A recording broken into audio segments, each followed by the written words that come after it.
Hey, Sora. Could you help me? I want to get down to the water.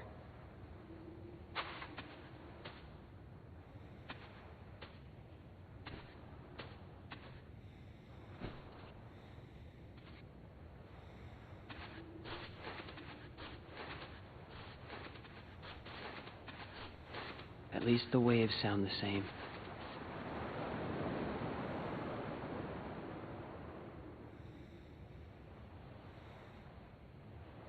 What I said back there about thinking I was better at stuff than you? To tell you the truth, Sora, I was jealous of you. What for? I wished I could live life the way you do. Just following my heart. Yeah, well, I've got my share of problems too. Like what? Like wanting to be like you. Well, there is one advantage to being me. Something you can never imitate. Really? What's that? Having you for a friend. Then I guess I'm okay the way I am. I've got something you could never imitate too.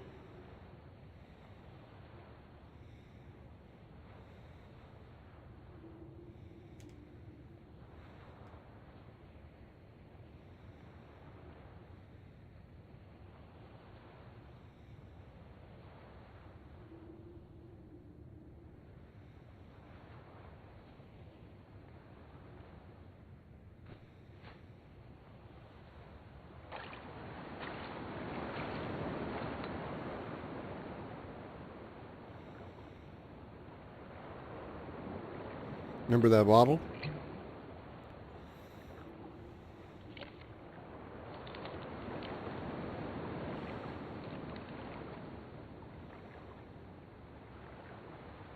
Sora?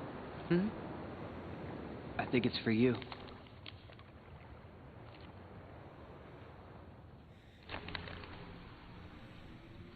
Thinking of you wherever you are. We pray for our sorrows to end, and hope that our hearts will blend. Now I will step forward to realize this wish. And who knows?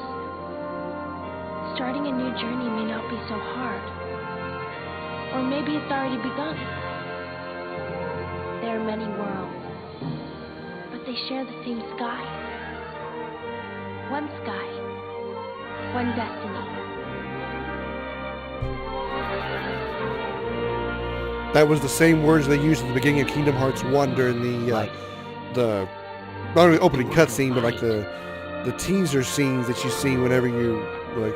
Sometimes you let a game go idle, you get like a teaser scene before you start the game. That's basically what that was. That's where you saw that message.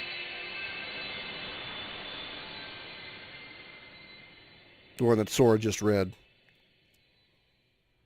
And the reason Riku said the way the waves sound the same, he wasn't comparing them to Destiny Islands.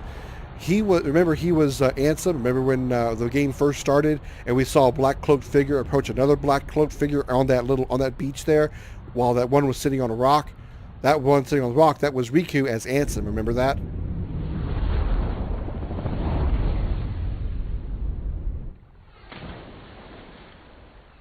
So we come rocketing out of the sky like asteroids right into the water.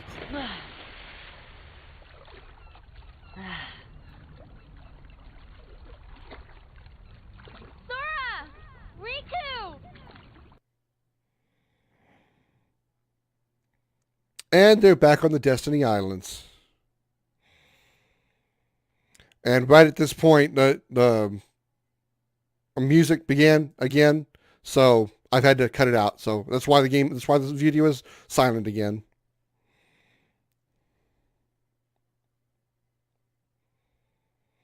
There's Mickey, Donald, and Goofy.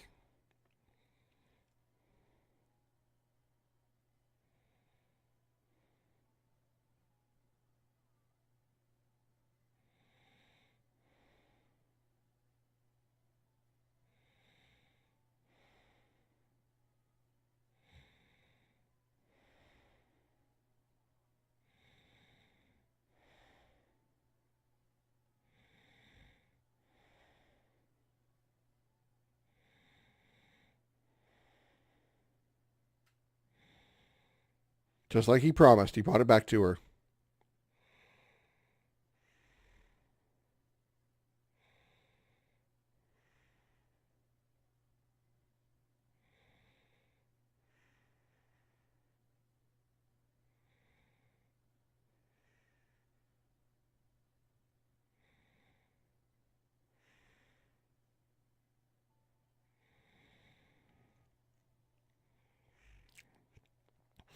And with that, that is Kingdom Hearts 2.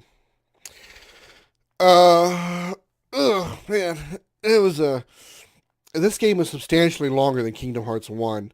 Um, other games I've played so far in the series, well, okay, well, when I say that, I mean that the games that I haven't played are the ones that I said are not part of the 1.5, 2.5, or remix, or the Final Chapter Prologue collection. Things like 358 in 2 days and Recoded, things of that sort. Those games I have not played because they're not part of they're not actually games in those collections. Uh,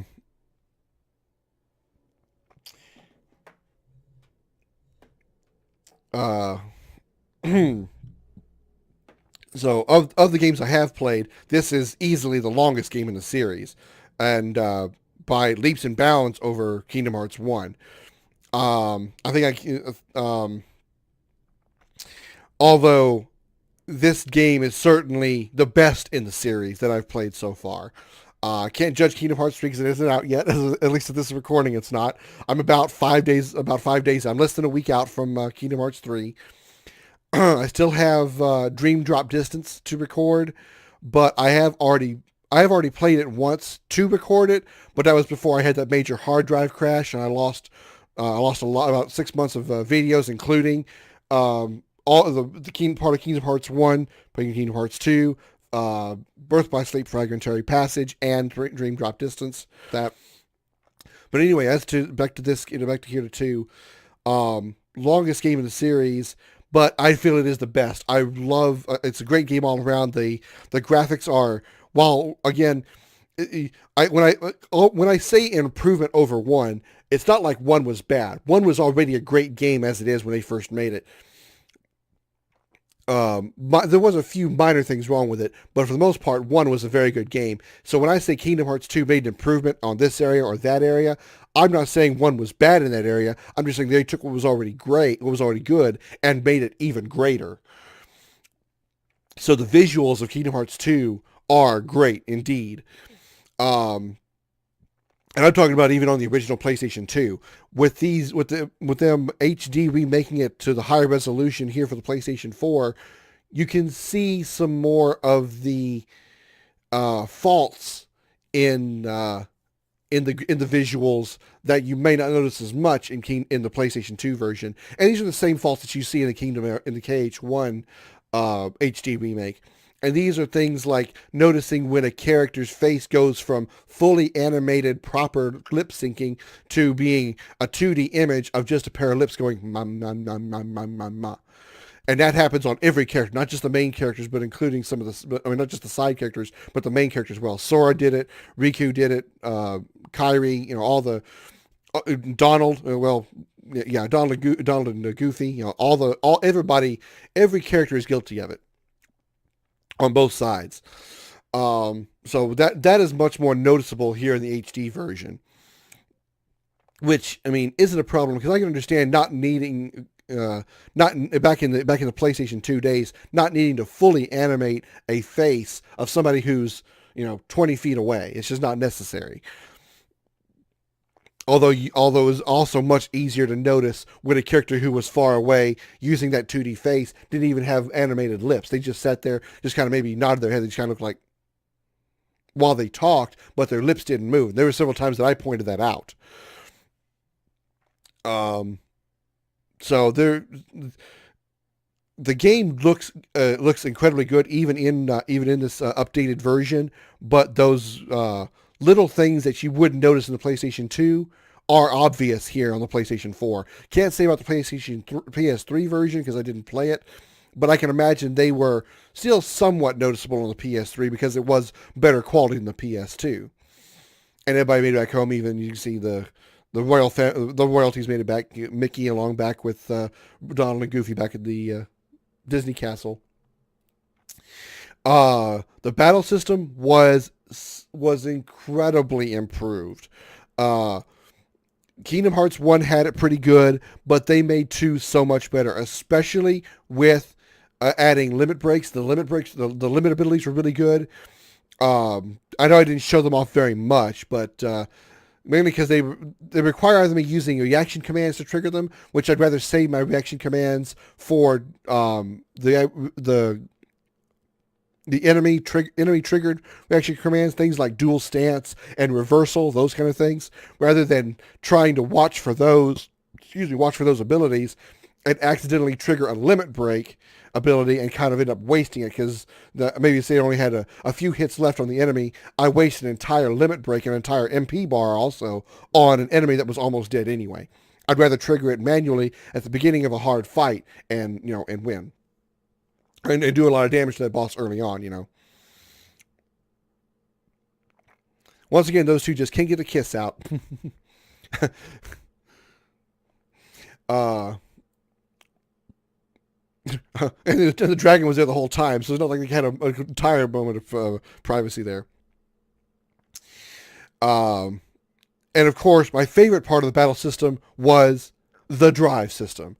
Oh my God, that was incredibly awesome. That was great. I loved it so much. The like I described it before several times, it was very much like a boss changing forms or going into a different phase. You could change your abilities and increase your attack power, increase your attack speed. You notice when I'd go to like master form or final form, whenever I'd use magic, instead of just catching like one bolt of Thundaga, it was like Thundaga, but all around me, explosions everywhere. Oh, watch this! Look at Auron disappearing into Pyrefly just like he did in Final Fantasy X. Wasn't that awesome? A great reference to Final Fantasy X right there. Auron is awesome in this game. He's great in Final Fantasy X as well, but he's really great here too. That was really, really cool how they did that. That was really good. I like how they did it right there in the credits. That was awesome. Sadly, that probably means if Olympus Coliseum is in Kingdom Hearts 3, Auron's not going to be there because he just pretty much sent himself. Anyway, the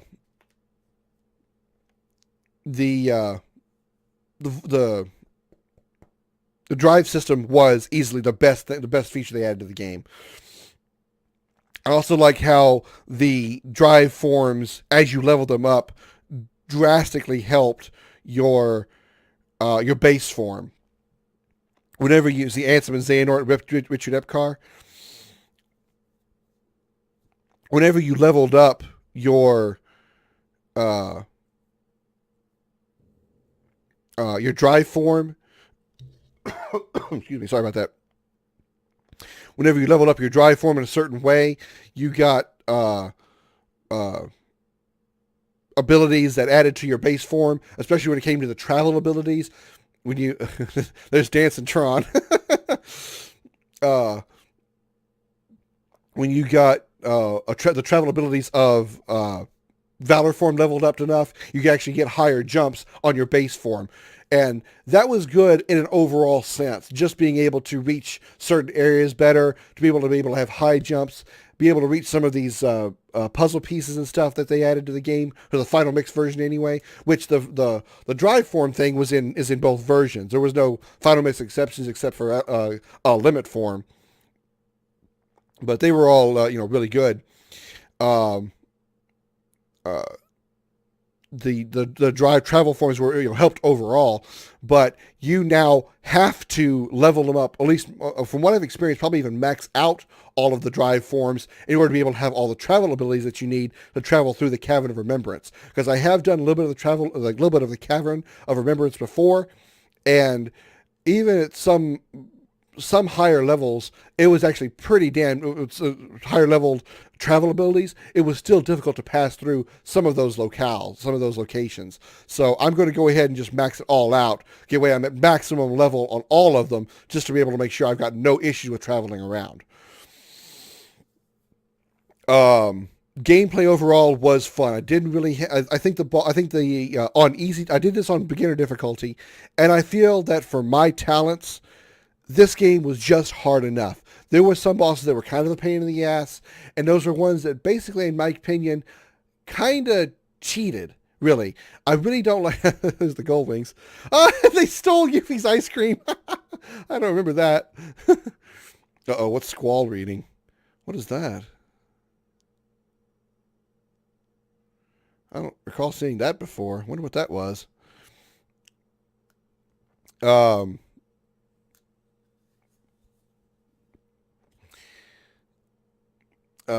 battle. What was I getting to before I got distracted by what Squall was looking at? Damn, the gold wings, they distracted me. Battle system was great. Sora's about to find the Palpu fruit that Kairi wrote on the wall in Kingdom Hearts 1. I can't remember what I was getting to. Oh, the enemies, yeah. I had some trouble with some of the bosses, mostly the ones that, like I said, I thought were cheating. They would just like fire a series of continuous blasts at you, and there was no way to work out of it. Couldn't back out of it, defend your way out of it, couldn't guard. There you go, Sora. For example, Zigbar in the sniper. When you would start blasting those blasts all around you, you had to keep moving around that area. Otherwise, you got hit once. Those hits would just continue on you until it drains your HP bar. And I think those kind of hits are just annoying as fuck. And I hate that. I truly hate it. Also, what I hate about bosses is invincibility. When they get invincible and I can't attack them because they're in the middle of their special animation. Syx was guilty of this when he was doing the big attacks where he had that big white ring that appeared around him. He was invulnerable during those times. I couldn't, even if I managed to avoid the ring and get inside it and try to attack him, he was immune to damage. And that is ultra annoying. If I managed to exploit a weakness in a location, I should be able to damage somebody. I'm going to shut up here for a second, let this cutscene go, and then I'll finish up my thoughts.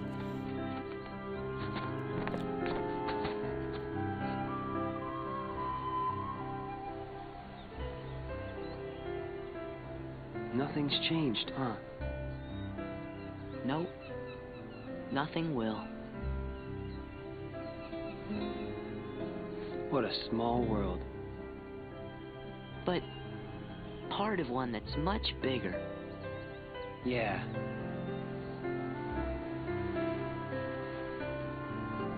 Hey, Riku. What do you think it was? The door to the light. This. This? Yeah. It's always closer than you think. Sora! Riku! Hey, what's up? Look, From the king?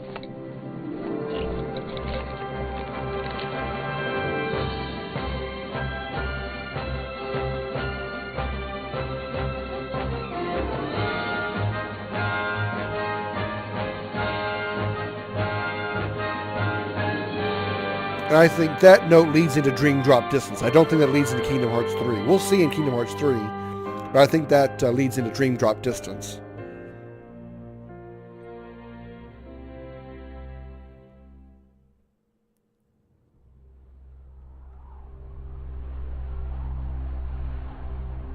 The Keyblade is said to hold phenomenal power. One legend says its wielder saved the world, while another says that he wrought chaos. And read all of it. I must know what this Keyblade is. A key opens doors. Ansem Report 8.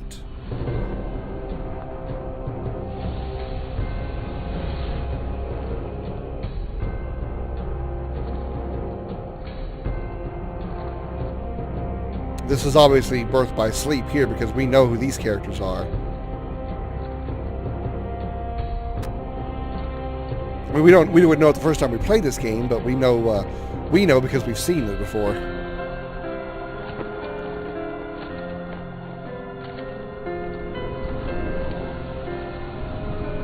There's Riku's Keyblade and there's Riku, Sora, and Mickey's Keyblades.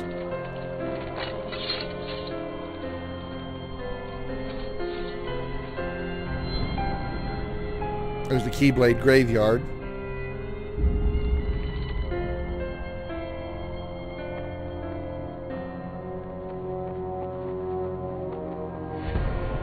Master of Keyblade, The Lost 2, Memory of Xehanort, Keyblade War, Birth by Sleep.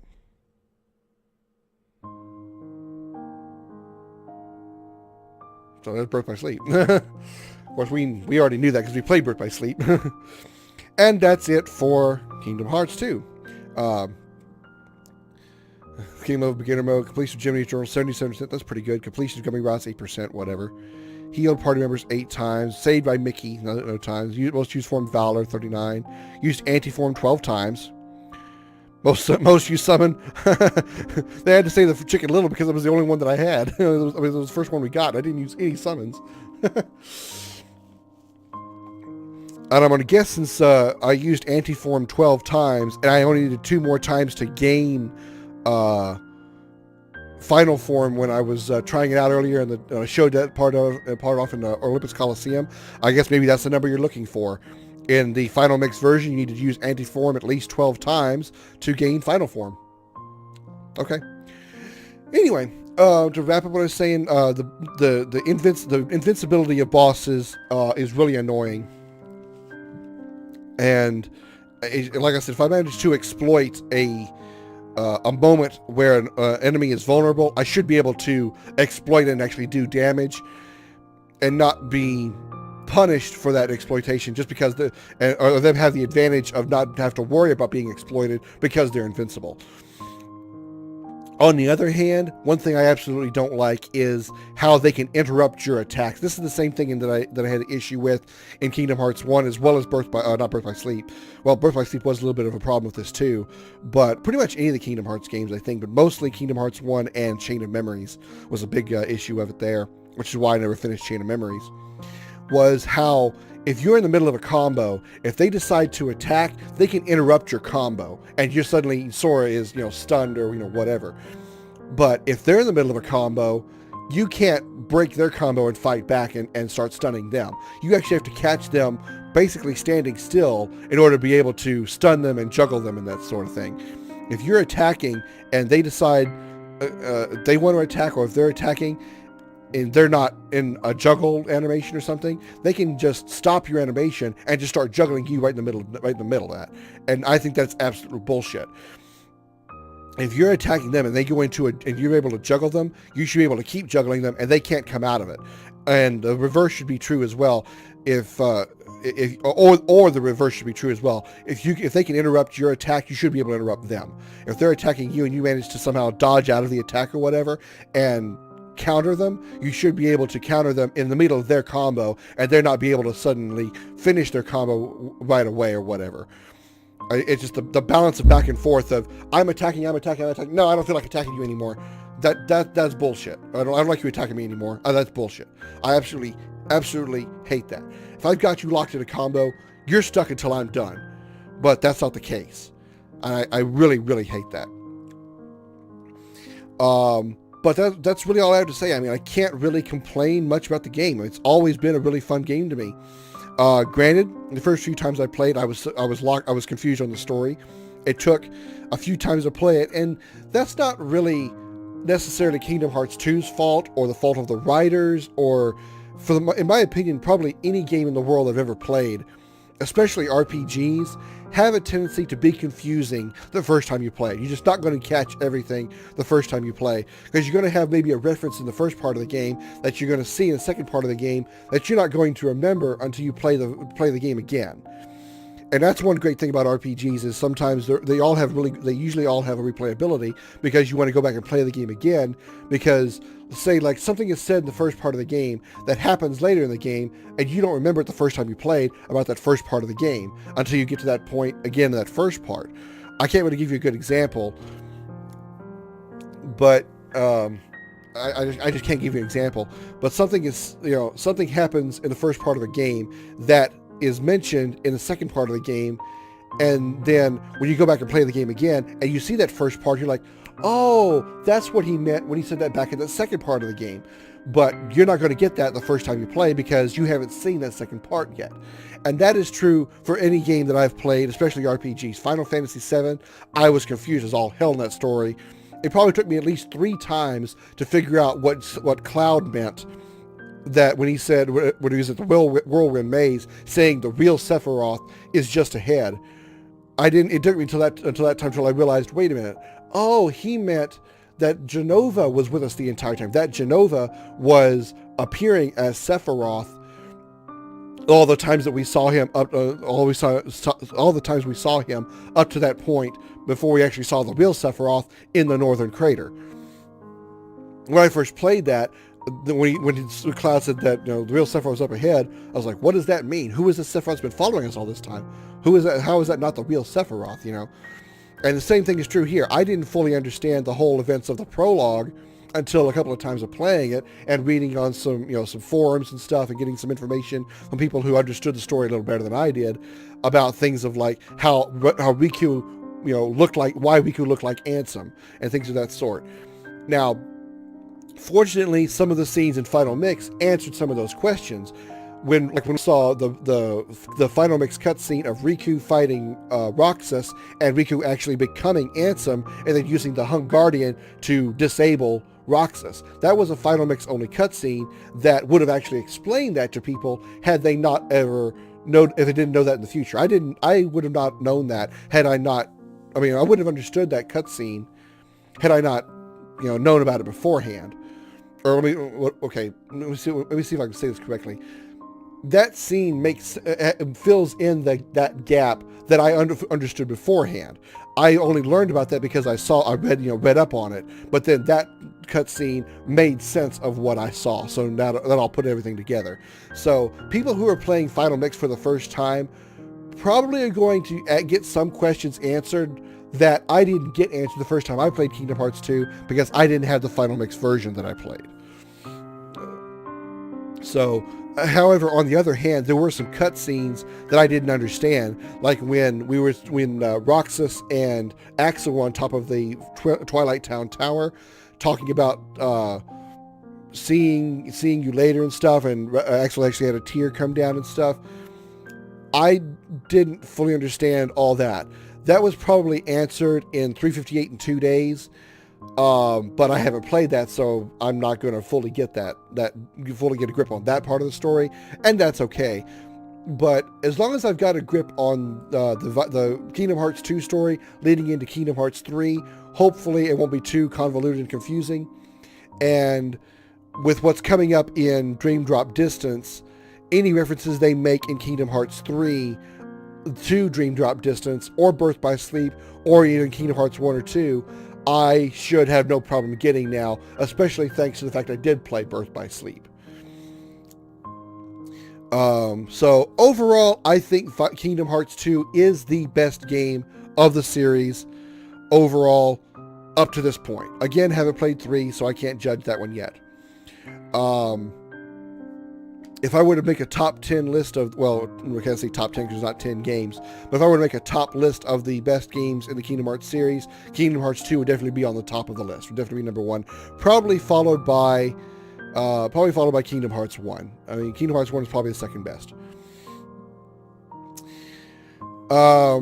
With that said, can't really say much else about the game. I hope you guys enjoyed this series. Kingdom Hearts Dream Drop Distance is going to be released after this.